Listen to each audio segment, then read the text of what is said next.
ચોમાસું હવે ધીરે ધીરે ગુજરાત તરફ આગળ વધી રહ્યું છે।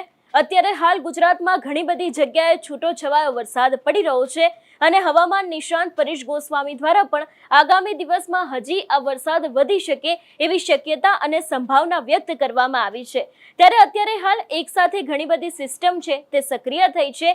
અલ નીનોની અસરને કારણે અત્યારે હાલ જે પવન છે એની ગતિ હોવી જોઈએ તે ખૂબ જ ઓછી જોવા મળી રહી છે। ચોમાસું ધીરે ધીરે પાછળ ખેંચાઈ રહ્યું છે, પણ આ બધામાં અત્યારે હાલ ગુજરાતની પરિસ્થિતિ શું છે, ચોમાસું કેટલું દૂર છે અને આગામી દિવસમાં ક્યાં વરસાદ પડી શકે છે તેની વાત આ વેધર અપડેટમાં। નમસ્કાર, તમે જોઈ રહ્યા છો નિર્ભય ન્યૂઝ અને હું છું હંસિની। કેરળની અંદર સત્તાવાર રીતે ચોમાસું બેસી ગયું છે। આ ચોમાસું અત્યારે હાલ મહારાષ્ટ્રની ખૂબ જ નજીક છે અને આમ પણ કહેવાય છે કે મુંબઈમાં પહેલો વરસાદ આવે એટલે સમજી લેવાનું કે થોડાક જ સમયની અંદર ગુજરાતમાં વરસાદ છે તેનું આગમન શરૂ થઈ જશે। તેમ છતાં પણ અત્યારે પ્રી મોન્સૂન એક્ટિવિટી અને જે સિસ્ટમ સક્રિય થઈ છે એની અસર ગુજરાતમાં જોવા મળી રહી છે। સૌથી પહેલા તો વિંડીના માધ્યમથી સમજી લઈએ કે અત્યારે હાલ સિસ્ટમ છે તે કયા વિસ્તારમાં સક્રિય થઈ છે। અહીંયા જોઈ શકાય છે કે અરબી સમુદ્રની અંદર અત્યારે હાલ આ એક સિસ્ટમ બની છે જેના વમણો છે તે ધીરે ધીરે અત્યારે હાલ પ્રભાવિત થઈ રહ્યા છે અને આની જ અસર ક્યાંક સીધી જ ગુજરાત ઉપર જોવા મળી રહી છે।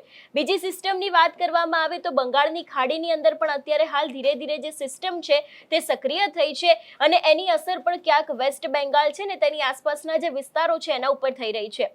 હવે વાત કરવામાં આવે ગુજરાતની। ગુજરાતમાં આપણે જોયું છે કે છેલ્લા ઘણા સમયથી આમ તો ધીરે ધીરે વરસાદ છે તે દરિયાકાંઠાના વિસ્તારમાં પડી રહ્યો છે અને લગભગ આજે સવારે 9 વાગ્યાની પરિસ્થિતિ છે કે જ્યાં ઠંડા પવન ફૂંકાઈ શકે છે। સુરત છે અને એની આસપાસના જે વિસ્તારો છે ત્યાં ક્યાંક હળવોથી મધ્યમ વરસાદ જોવા મળી શકે છે અને ઠંડા પવનો છે તે ફૂંકાઈ શકે છે। એ બાદ વાત કરવામાં આવે લગભગ બપોરના સમયની। અત્યારે હાલ પરિસ્થિતિ એ જ જોવા મળી રહી છે જે રીતે દરિયાકાંઠાની આસપાસના વિસ્તારો છે એટલે કે વેરાવળ છે, એ બાદ વાત કરવામાં આવે કે અહીંયા જે સુરતના વિસ્તારો આવેલા છે એ જ દરેક જગ્યાએ ક્યાંક વરસાદ પડી શકે એવી શક્યતા છે। એમાં પણ મહુવા, રાજુલા, ધારી છે, કોડીનાર છે, વેરાવળ છે, અહીંયા વરસાદ પડી શકે છે। એ બાદ વાત કરવામાં આવે કે જે દરિયાકાંઠાની પાસે આવેલું જામનગર છે ત્યાંની અસર જોવા મળી શકે છે। ખંભાળિયામાં પણ ક્યાંક હળવોથી મધ્યમ વરસાદ પડી શકે છે। મધ્ય ગુજરાતની અંદર અત્યાર સુધીમાં કોઈ જેવી શક્યતા છે જે વ્યક્ત કરવામાં નથી આવી। એની અંદર અમદાવાદ આવી ગયું, ગાંધીનગર આવી ગયું, વિરમગામ આવી ગયું। અહીંયા ક્યાંય પણ હજી સુધી વરસાદ પડી શકે એવી આજના દિવસ માટે કોઈ જ શક્યતા નથી। એ બાદ વાત કરવામાં આવે લગભગ સાંજના 5 વાગ્યાની આસપાસ ધીરે ધીરે આજે નીચેની સિસ્ટમ સક્રિય થઈ હતી એની અસર અત્યારે હાલ ગુજરાત ઉપર વધી રહી છે।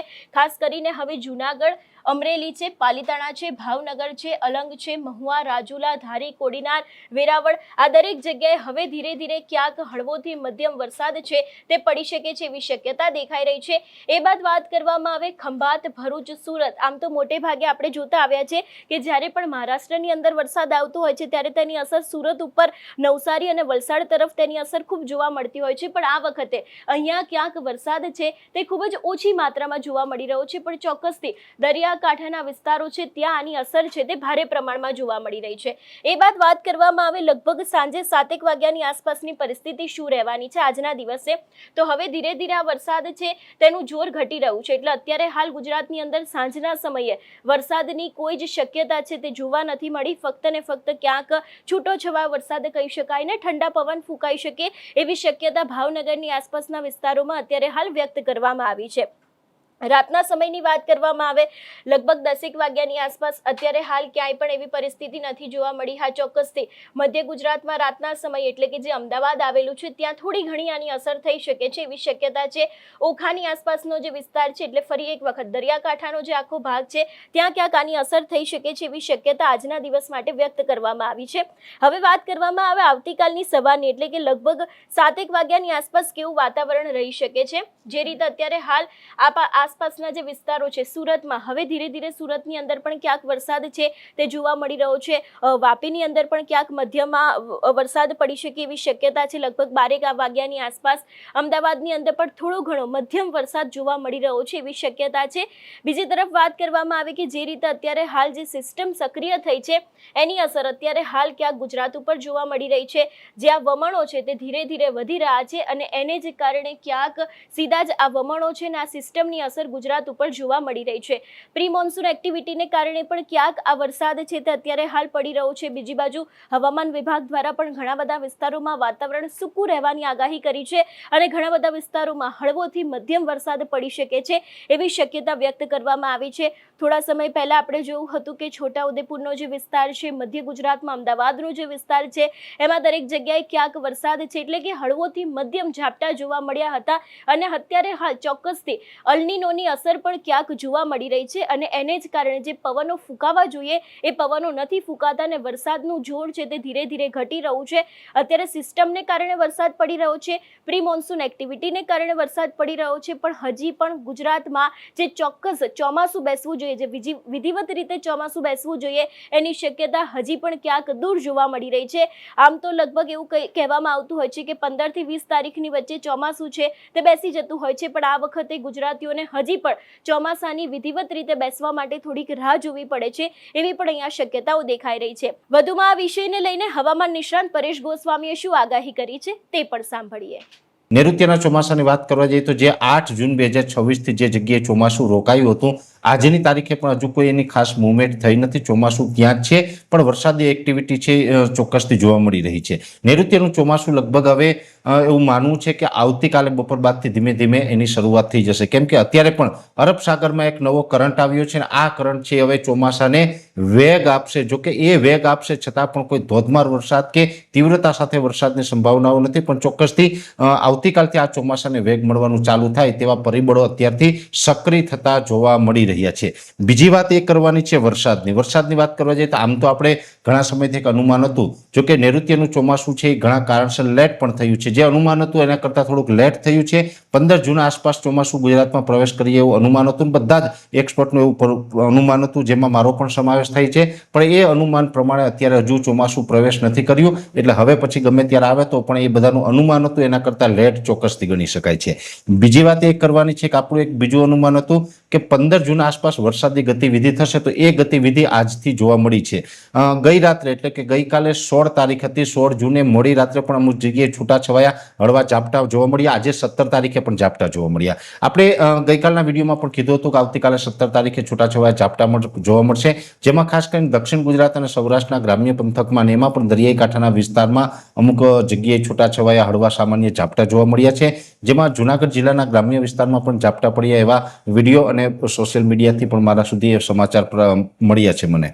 એટલે આ પ્રકાર જે ઝાપટા પડ્યા છે આવતીકાલે 18 તારીખે પણ એ ઝાપટા પડવાની શક્યતાઓ છે. પણ આ ઝાપટા પડી રહ્યા છે, નૈઋત્યનું ચોમાસું હજી ગુજરાતમાં પ્રવેશ નથી કર્યું, એટલે આ ઝાપટાને આપણે ચોમાસાના વરસાદ ન ગણી શકાય. આને એક પ્રકારે પ્રી મોન્સૂન એક્ટિવિટી ગણી શકાય.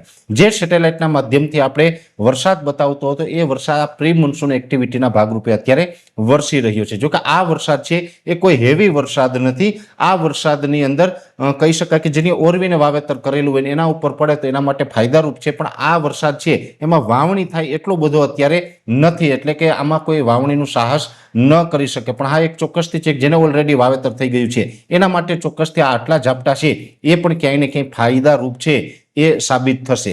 એટલે આ પ્રકારના ઝાપટા હજુ પણ 2-3 દિવસ સુધી આપણે યથાવત રહેવાના છે અને કોઈ ચિંતા કરવાની જરૂર નથી. ઘણી વખત એવું બનતું હોય છે કે 15 જૂનની જગ્યાએ 5-10 દિવસ વાવણી લેટ થાય તો એ બહુ લેટ ના ગણાય. જો જૂન મહિનો આખો પૂરો થઈ જાય વાવણી ન થાય તો પછી એ લેટ ગણાય, પણ આ વર્ષે એટલું બધું લેટ થવાનું નથી.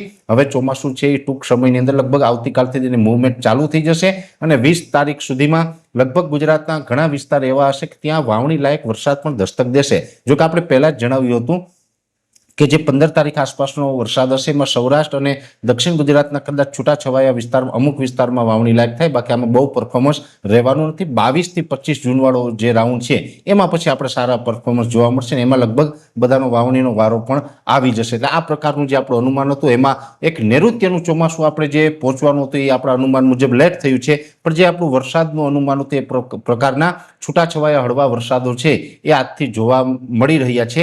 એટલે આ મુજબની અત્યારે એક્ટિવિટી થઈ રહી છે, જેની સંપૂર્ણ માહિતી છે મેં આપના સુધી પહોંચાડવાનો પ્રયત્ન કર્યો.